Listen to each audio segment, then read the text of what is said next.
Got here is a HP x360. It's less than a year old, and the reason I'm looking at it is because it randomly would shut itself down, and on rebooting it would come up with a pre-boot warning showing that there was a thermal shutdown occurred, and the system had shut itself down to protect itself. Contacted HP and tried all the things I suggested, like cleaning all the dust, updating all the drivers, updating Windows.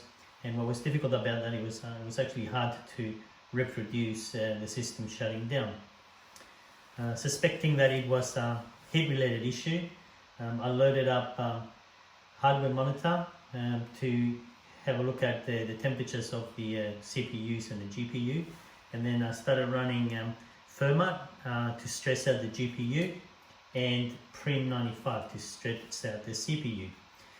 It quickly runs at 95 degrees for the CPU and the GPU, but what I found interesting is that I could leave this running for hours and it would not shut down, it would just keep running.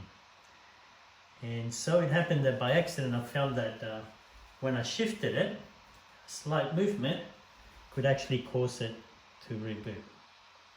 So I'm now going to attempt picking it up and just putting it back down.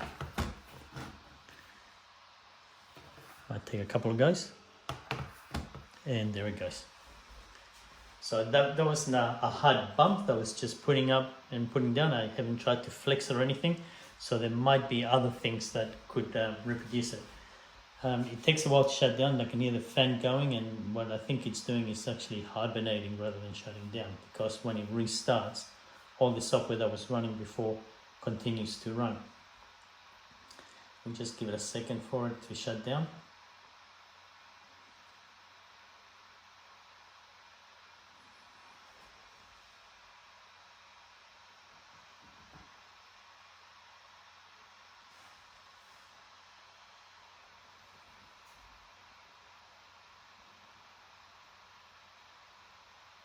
This is the fifth time I've managed to reproduce the problem exactly the same way. Let it run, let it get warm, but then it will run fine until I try and move it. So it's definitely reproducible, and it makes me think it's definitely a hardware related problem, possibly with how the heat protection or the heat sink is adhered to the GPU or the CPU.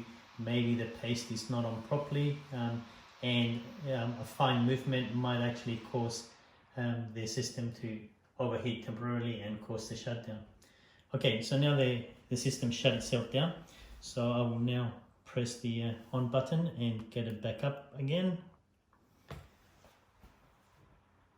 and that's the error message that comes up,